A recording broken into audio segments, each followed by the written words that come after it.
Hi friends, welcome to my channel. நாம் இந்த வீடியோல எதை பத்தி பார்க்க போறோம்னா நம்ம லைஃப்ல டெய்லி யூஸ் ஆகுற சென்டென்ஸ் வந்து இங்கிலீஷ்ல மேக் பண்ணி பேசுறது எப்படின்னு தான் நாம இந்த வீடியோல பார்க்க போறோம். ஓகே ஃப்ரெண்ட்ஸ், வீடியோக்குள்ள போறதுக்கு முன்னாடி நம்ம சேனலை ஃபர்ஸ்ட் டைம் பாக்குறீங்கன்னா சப்ஸ்கிரைப் பண்ணுங்க. இந்த வீடியோ உங்களுக்கு பிடிச்சிருந்தா லைக் பண்ணுங்க. ஓகே, இந்த வீடியோக்குள்ள போகலாமா? ஓகே, ஃபர்ஸ்ட் ஒன் பாருங்க. அவன் என்கிட்ட பேச மறுத்துட்டான். நம்ம சொல்லுவோம்ல, அவன் வந்து என்கிட்ட பேசுறதுக்கு மறுத்துட்டான் அப்படின்னு. இப்போ மறுத்துட்டான் அப்படின்னு சொல்றது ஒரு விஷயத்த செய்ய மறுக்கிறது, சரியா? அப்போ மறுத்தான் அப்படின்னா பாஸ்ட் முடிச்சு போற விஷயத்த பத்தி நம்ம பேசுறோம், சரியா? மறுத்துட்டான் அப்படின்னு. இப்ப இது எப்படி சிம்பிள் பாஸ்ட் டென்ஸ் படி எப்படி சொல்றது? அவன் ஃபர்ஸ்ட் சப்ஜெக்ட் தானே, அவன் ஹி. அடுத்து சிம்பிள் பாஸ்ட் டென்ஸ் படி ஃபர்ஸ்ட் சப்ஜெக்ட் எழுதணும், அடுத்து வெர்ப். அந்த வெர்ப் என்ன ஃபார்ம்ல இருக்கும்? பாஸ்ட் ஃபார்ம்ல. இப்போ மறுத்துட்டான், மறுக்கிறதுக்கு என்னது? ஒரு விஷயத்தை செய்ய மறுத்துட்டான் அப்படின்னா மறுக்கிறதுக்கு ரிஃப்யூஸ். Okay, refuse. அதோட பாஸ்ட் ஃபார்ம் என்னன்னா ரிஃப்யூஸ்ட். இது கூட டி மட்டும் சேர்த்தா போதும், சரியா? ரிஃப்யூஸ்ட். இது வந்து வெர்ப் V2 ஃபார்ம். அடுத்து என்கிட்ட பேச மறுத்துட்டான். அந்த மறுக்கிறது என்னன்னா ஒரு மெயின் வெர்ப், சரியா? இதுவும் மெயின் வெர்ப் தான், இங்கேயே என்னது மெயின் வெர்ப். அப்ப அந்த லாஸ்ட் ஒன்ன தான் நம்ம வந்து மெயின் வெர்பா எடுப்போம். ஆனா இது பேச அப்படின்னு சொல்லும்போது இந்த பேச, எழுத, படிக்க, தூங்க, இந்த உச்சரிப்பெல்லாம் என்னது இன்ஃபினிட்டிவ் ஃபார்ம்ல நம்ம எழுதுவோம் தானே. அப்ப ஒரு வெர்ப் வந்தாச்சு, அடுத்த வெர்புக்கு அந்த பேச, எழுத, இந்த உச்சரிப்புக்கு இன்ஃபினிட்டிவ் ஃபார்ம் டு போட்டு அந்த வெர்ப அப்படியே எழுதணும். டாக், பேசுறதுக்கு டாக், டு போட்டு டாக் தான் என்னது இன்ஃபினிட்டி. ஓகே, அடுத்து என்கிட்ட பேச மறுத்துட்டான். யார்கிட்ட? என்கிட்ட. அப்போ என்கிட்டன்னு சொல்லும் போது இங்க என்னது பேசுறோம், அது யார்கிட்ட பேசுறோமோ இல்ல யார்கிட்ட பேசலையோ அவங்கள மென்ஷன் பண்றப்போ டு போட்டு மீ. என்கிட்ட தானே, so me. Okay, to me. அப்போ அவன் என்கிட்ட பேச மறுத்துட்டான் அப்படின்னா he refused to talk to me. Okay, he refused to talk to me. Next, Meera அவர்களுடன் போக மறுத்துட்டா. நம்ம சொல்லுவோம்ல, மீரா வந்து அவங்க கூட போக மறுத்துட்டா அப்படின்னு. அப்ப இது எப்படி சொல்றது பாருங்க.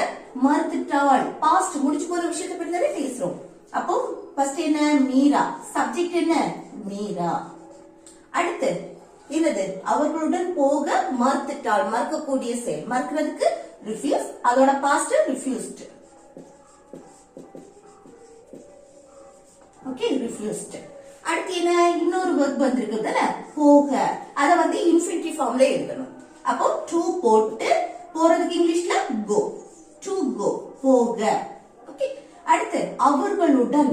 அவர்களுடன், உடன் அப்படின்னு சொல்லும்போது அவங்க கூட, அவர்களுடன் அப்படின்னா வித். உடன், அதுக்கு என்னது? வித் போட்டு அவர்களை மென்ஷன் பண்ணும்போது them, ஆப்ஜெக்ட். அப்போ வித் them அப்படின்னா அவர்களுடன், அவர்கள் கூட அப்படின்னு சொல்றது. ஓகே, அப்போ மீரா அவர்களுடன் போக மறுத்துட்டா அப்படின்னு சொல்றதுக்கு Meera refused to go with them. Meera refused to go with them. Next, அவன் இத செய்ய மறுத்துட்டான். நம்ம சொல்லுவோம்ல, அவன் இத செய்யறதுக்கு மறுத்துட்டான் அப்படின்னு. இது எப்படி சொல்லலாம்? மறுத்துட்டான், பாஸ்ட் முடிச்சு போன விஷயத்தை பத்தி பேசுறோம் தானே. அப்ப அவன், அவன்னா he. அடுத்து என்ன வரணும்? இதை செய்ய மறுத்துட்டான். அப்போ refused. refused. அடுத்து என்னது? இதை செய்ய, அடுத்த verb இன்ஃபினிட்டிவ் ஃபார்ம்ல எழுதணும் தானே. அப்ப டு போட்டு செய்யறதுக்கு இங்கிலீஷ்ல do. ஒரு செயலை செய்யறது, அந்த செய்யறதுக்கு do. to do அப்படின்னா செய்ய. அடுத்து இது, இதுனா this. அப்போ அவன் இத செய்ய மறுத்துட்டான் அப்படின்னா he refused to do this. he refused to do this. Okay, அடுத்து என் மாமா பணம் தர மறுத்துட்டார். நம்ம சொல்லுவோம்ல, என் மாமா வந்து பணம் தர மறுத்துட்டாரு அப்படின்னு. இது எப்படி சொல்லலாம்? மறுத்துட்டார், ஃபாஸ்ட். அப்போ இல்ல வந்து சப்ஜெக்ட் என்ன? என் மாமா. அப்போ மை அங்கிள், மை அங்கிள். இததான் என்னது? சப்ஜெக்டா இருக்கும். அடுத்து வெர்ப் என்ன? பணம் தர மறுத்துட்டார், மறுக்கக்கூடிய செயல். அப்போ refused. அடுத்து பணம் தரதுக்கு கொடுக்கிறதுக்கு சரியா. அப்போ இது இன்ஃபினிட்டிவ் ஃபார்ம்ல எழுதணும். தர்றது கொடுக்கிறது அதுக்கு give. அப்போ to போட்டு give. ஓகே. அடுத்து பணம் money. ஓகே. அப்போ என் மாமா பணம் தர மறுத்துட்டாரு அப்படின்னு சொல்றதுக்கு எப்படி சொல்லலாம்? My uncle refused to give money. My uncle refused to give money. Okay. அடுத்து நெக்ஸ்ட் பாருங்க, அவ எங்களை பார்க்க மறுத்துட்டா. நம்ம சொல்லுவோம்ல, அவ வந்து எங்களை பாக்குறதுக்கு மறுத்துட்டா அப்படின்னு. இது எப்படி சொல்லலாம்? மறுத்துட்டா பாஸ்ட் தானே. அப்ப இது எப்படி சொல்றது? சிம்பிள் பாஸ்ட் டென்ஸ் படி அவள், அவள்னா she. அதுக்கு அடுத்து என்னது? எங்களை பார்க்க மறுத்துட்டா. மறுக்கிறதுக்கு refused past form. refused. அடுத்து என்னது? இன்ஃபினிட்டிவ் ஃபார்ம் தானே. பார்க்க. அப்ப பார்க்கிறதுக்கு இங்கிலீஷ்ல see. அப்ப to போட்டு see தானே. அடுத்து எங்களை அப்படின்னு சொல்லும்போது us. ஆப்ஜெக்ட் சரியா. எங்களை அப்படின்னா us. அப்போ அவ எங்களை பார்க்க மறுத்துட்டா அப்படின்னா she refused to see us. she refused to see us. Okay. Next அவ அந்த இடத்துக்கு வர மறுத்துட்டா. நம்ம சொல்லுவோம்ல, அவ வந்து அந்த இடத்துக்கு வர மறுத்துட்டா. இது எப்படி சொல்லலாம்? பாஸ்ட் தானே. அப்போ அவள், அவள்னா she. அடுத்து அந்த இடத்துக்கு வர மறுத்துட்டா. verb refused. refused. அடுத்து என்னது? இன்ஃபினிட்டிவ் ஃபார்ம் தானே. வர to போட்டு வரதுக்கு இங்கிலீஷ்ல come. to come. அடுத்து அந்த இடத்துக்கு, ஏதோ ஒரு இடத்துக்கு மூவ் ஆகுறது தானே. அப்போ இக்கு, அதுக்கு to போட்டு அந்த that. அடுத்து இடம் place. ஓகே. அப்போ அவ அந்த இடத்துக்கு வர மறுத்துட்டா அப்படின்னா she refused to come to that place. she refused to come to that place. Okay. அடுத்து அனு என்ன கல்யாணம் பண்ண மறுத்துட்டா. நம்ம சொல்லுவோம்ல, அனு வந்து என்ன கல்யாணம் பண்ண மறுத்துட்டா அப்படின்னு. இது எப்படி சொல்றது? கல்யாணம் பண்ண, திருமணம் செய்ய அப்படின்னு சொல்லுவோம் தானே. மேரேஜ் பண்ண.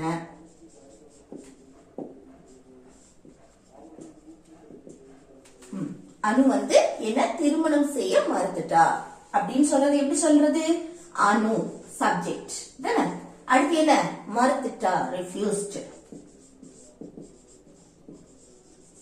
refused. அடுத்து கல்யாணம் பண்ண, திருமணம் செய்ய அப்படின்னு சொல்றதுக்கு என்னது? to போட்டு இன்ஃபினிட்டிவ் ஃபார்ம்ல தானே எழுதுவோம். to போட்டு marry. ஓகே.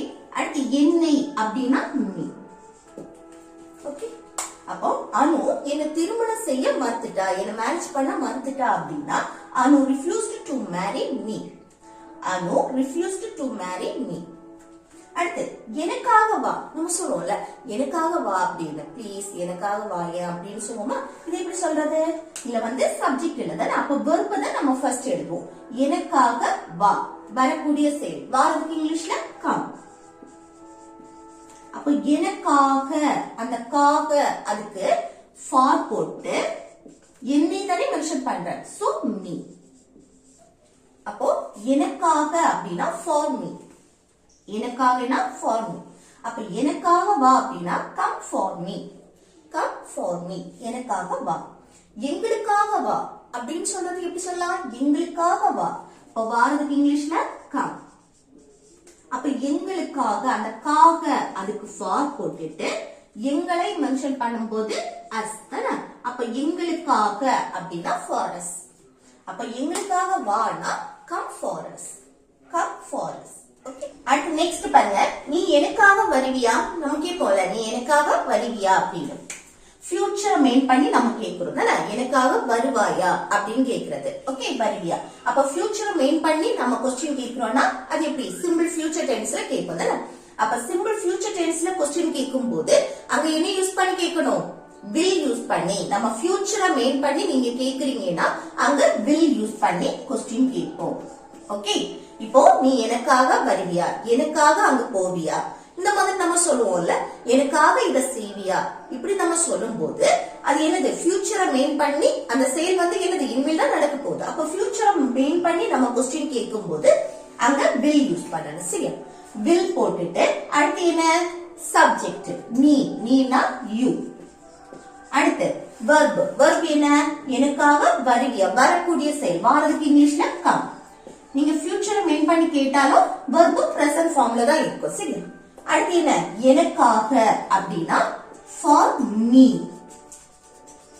எனக்காக அந்த காக அதுக்கு for போட்டுட்டு என்னை தானே மென்ஷன் பண்ற so me அப்போ for me அப்படினா எனக்காக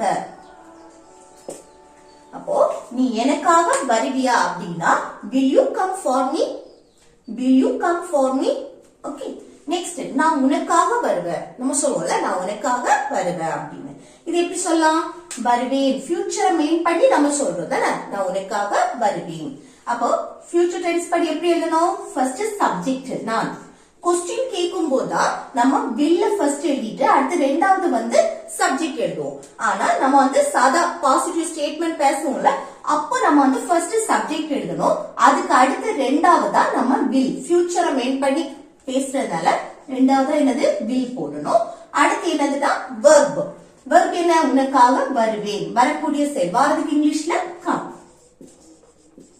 I will come நான் வருவேன் உனக்காக அந்த காக for போட்டுட்டு உன்னை மென்ஷன் பண்ணதால you ஆப்ஜெக்ட் சரியா for you அப்படினா உனக்காக அப்ப நான் உனக்காக வருவேன் அப்படினா I will come for you I will come for you okay next எனக்காக அவரை மன்னிங்க நம்ம சொல்லுவோம்ல எனக்காக அவரை மன்னிச்சிரு எனக்காக அவரை மன்னிச்சிருங்க இந்த மாதிரி நம்ம சொல்லுவோம் தானே இது எப்படி சொல்றது பாருங்க எனக்காக அவரை மன்னியுங்கள் மன்னிச்சிருங்க அப்படின்னு சொல்றது மன்னிக்கிறதுக்கு forgive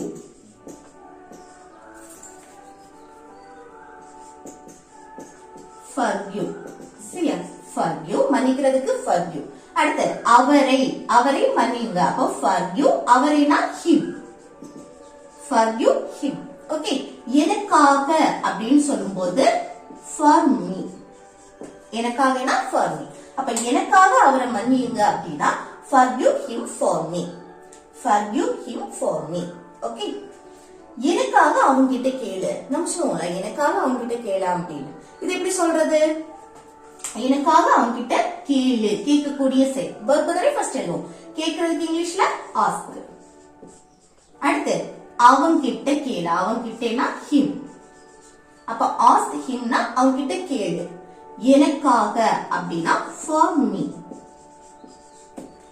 சரியா அப்போ எனக்காக அவங்க கிட்ட கேளு அப்படினா ask him for me ask him for me okay அடுத்து நெக்ஸ்ட் பாருங்க எனக்காக சாப்பிடுன்னு சொல்லுவோம்ல இது எப்படி சொல்றது இப்போ சப்ஜெக்ட் வரல அப்ப நம்ம verb தான் ஃபர்ஸ்ட் எழுதுவோம் தானே சாப்பிடக்கூடிய செயல் மெயின் verb அப்ப சாப்பிடுறதுக்கு இங்கிலீஷ்ல என்னது eat அடுத்து எனக்காக அப்படின்னு சொல்லும்போது அந்த காக அதுக்கு for போடணும் என்னை மென்ஷன் பண்ணும்போது me அப்ப for me அப்படின்னா எனக்காக அப்ப எனக்காக சாப்பிடு அப்படின்னா eat for me ஓகே அடுத்து எனக்காக இதை செய் நம்ம சொல்லுவோம்ல எனக்காக இதை செய்ய அப்படின்னு இது எப்படி சொல்லலாம் பாருங்க செய் இதை செய்யக்கூடிய செயல் நடக்குது சப்ஜெக்ட் வராதனால verb நம்ம ஃபர்ஸ்ட் எழுதுறோம் அப்ப செய்யறதுக்கு இங்கிலீஷ்ல do ஓகே இதை அப்படின்னு சொல்லும்போது this அப்ப do this அப்படின்னா இதை செய்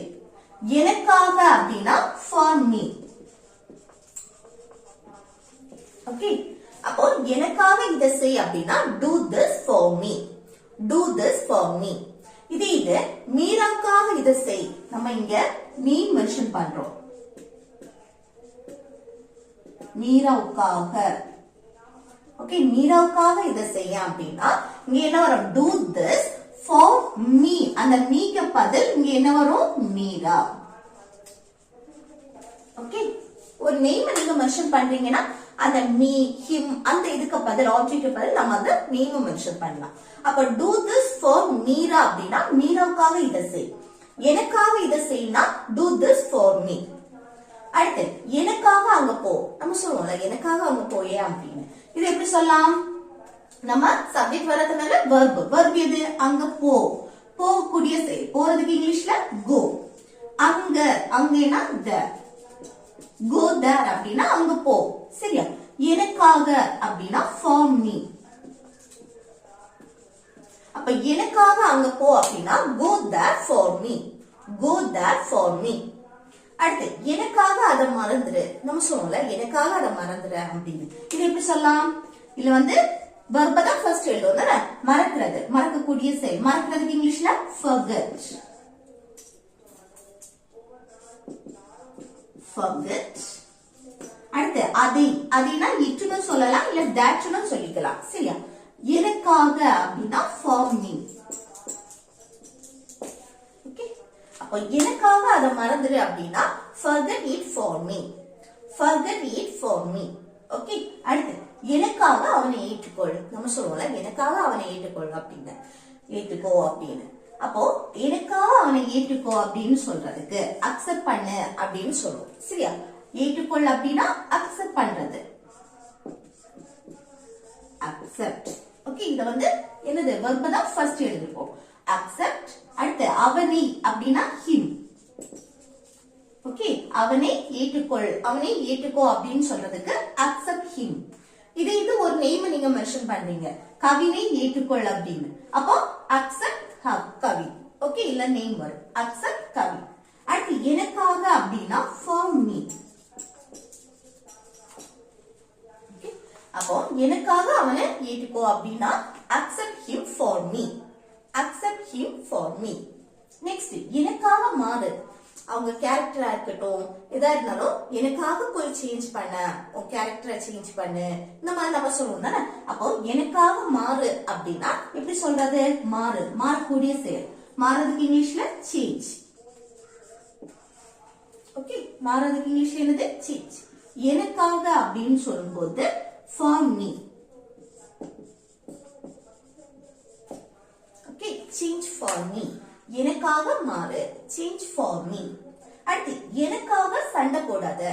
லாஸ்ட் ரெண்டுமே என்னன்னா ஹோம்வொர்க். சரியா? எனக்காக சண்டை போடாத. இது எப்படி சொல்லலாம்? இதை எப்படி சொல்லலாம்னு கமெண்ட் பாக்ஸ்ல கமெண்ட் பண்ணுங்க. அடுத்து அவள் அவனுடன் விளையாட மறுத்துட்டா. நம்ம சொல்லல அவ வந்து அவன் கூட விளையாட மறுத்துட்டா அப்படின்னு. இது எப்படி சொல்லலாம்? இதை எப்படி சொல்லலாம்னு கமெண்ட் பாக்ஸ்ல கமெண்ட் பண்ணுங்க. ஓகே फ्रेंड्स, இந்த வீடியோ உங்களுக்கு யூஸ்ஃபுல்லா இருக்குன்னு நினைக்கிறேன். யூஸ்ஃபுல்லா இருந்துச்சுன்னா இந்த வீடியோக்கு லைக் பண்ணுங்க, உங்க ஃப்ரெண்ட்ஸ்க்கு ஷேர் பண்ணுங்க. ஓகே.